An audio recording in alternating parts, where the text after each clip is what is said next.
अस्सलाम वालेकुम जी दोस्तों, की हाल है? ठीक ठाक हो? तबीयत से तो ठीक ने। अज एक बड़ी अहम गल मैं करने वाला वा। मौलाना साहब तुसी भी उरे आओ ज़रा।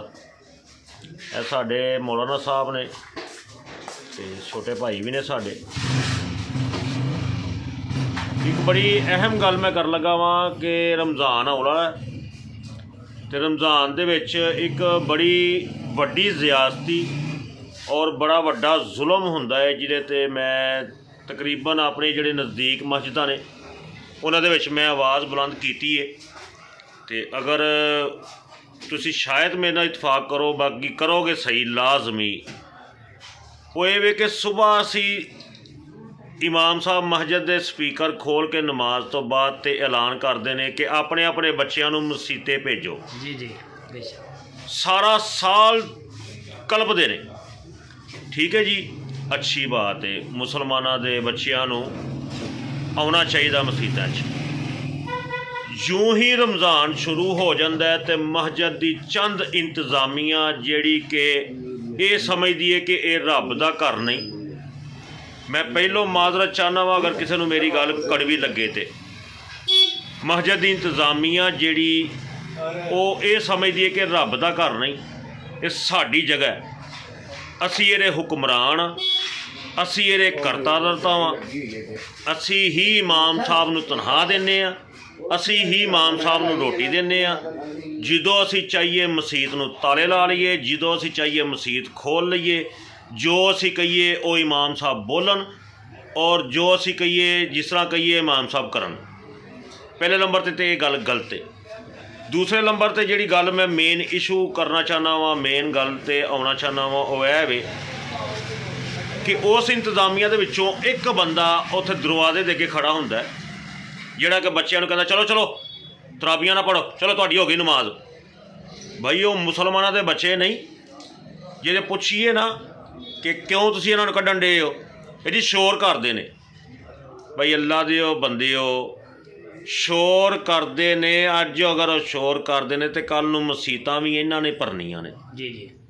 या तो गरंटी ना कह दिओ कि तुसी अपने बचपन च शोर नहीं करते रहे, शरारतां नहीं करते रहे, मसीत च जाके हल्ला गुला नहीं करते रहे, तो फिर तुसी इस चीज़ के कहण दे हकदार बनते हो।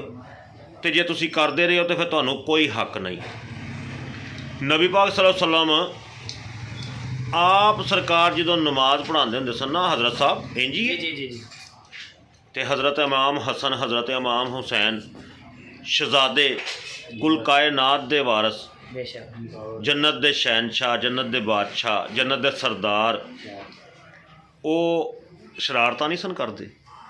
इमाम साहब करते हैं कि नहीं करते? सरकार दे आके कंधियां ते बैठ जाते हैं, सरकार सजदे च होंदे उत्ते बैठ जाते हैं आके, सरकार दियां लत्तां दे विचों लंघ जाते सन, ठीक है जी। वो शरारतां नहीं सन। अज तुसीं उन्हां नूं बाहर कर छड्ड दिओ कि बाहर निकलो।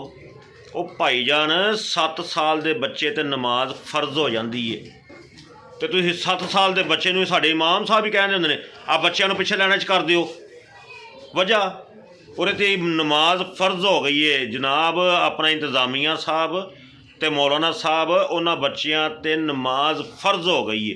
तो जो फर्ज हो जाए ना फिर तुसीं उहनूं रोज़ चों बाहर नहीं कढ़ सकते। उन्होंने लैन चो हज़रत साहब कढ़ सकते हैं कि नहीं? उस तो छोटा बच्चा है उन्होंने तुसीं पिछे कर सकते हो। उन्होंने समझाण बेटे इस तरह हथ बन्नने ने, इस तरह नमाज पढ़नी है, उन्होंने गाइड किया जाए ताकि वह मस्जिद आने लगा डरे ना कि फलां बंदा मैनू मार के कढ़ेगा, बल्कि वो खुश हो के फलां बंदा मैनू अच्छे तरीके नाल गाइड करता है और नमाज का तरीका दसदा है। तो जिहड़ा बंदा उन्होंने मारदा है तो दोबारा वो बच्चा मसीत वाल मूँह करेगा नहीं।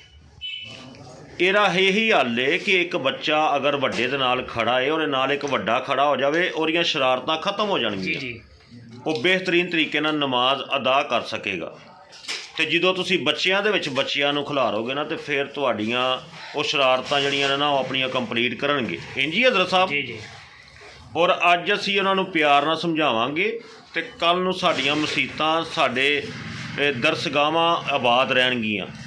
तो जे अज उन्हां नूं झिड़कांगे, उन्हां दे दिल आज़ारी करांगे तो कल नूं वो मसीतां च आउण तो गुरेज करनगे।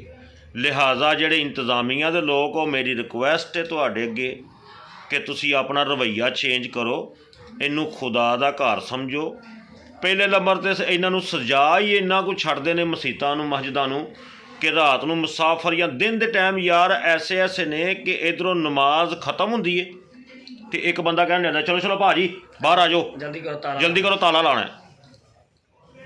ਕਰ ਤੋ ਯਾਰ, ਜੇ ਰੱਬ ਦੇ ਘਰ ਨੂੰ ਵੀ ਤੁਸੀਂ ਤਾਲੇ ਲਾਣ ਡੇ ਹੋ ਤੇ ਫਿਰ ਮੇਰੇ ਵਾਸਤੇ ਮੈਂ ਇਸ ਤੋਂ ਵੱਧ ਕੋਈ ਗੱਲ ਨਹੀਂ ਕਰ ਸਕਦਾ। ਬਾਕੀ ਆਪਣੇ ਰਵੱਈਏ ਠੀਕ ਕਰ ਲਵੋ, ਆਪਣੀਆਂ ਸੋਚਾਂ ਠੀਕ ਕਰ ਲਵੋ ਤੇ ਇਹੀ ਸਾਡੇ ਵਾਸਤੇ ਬਿਹਤਰੀ ਹੈ ਔਰ ਇਹੀ ਸਾਡੇ ਵਾਸਤੇ ਸਬਕ ਹੈ। ਬਾਕੀ ਆਪਣਾ ਖਿਆਲ ਰੱਖਿਆ ਜੇ। ਅਗਰ ਕਿਸੇ ਨੂੰ ਕੋਈ ਗੱਲ ਮੇਰੀ ਬੁਰੀ ਲੱਗੀ ਹੋਵੇ ਤਾਂ ਮੈਂ ਫਿਰ ਮਾफ़ੀ ਚਾਹੁੰਦਾ ਵਾਂ। अस्सलाम वालेकुम।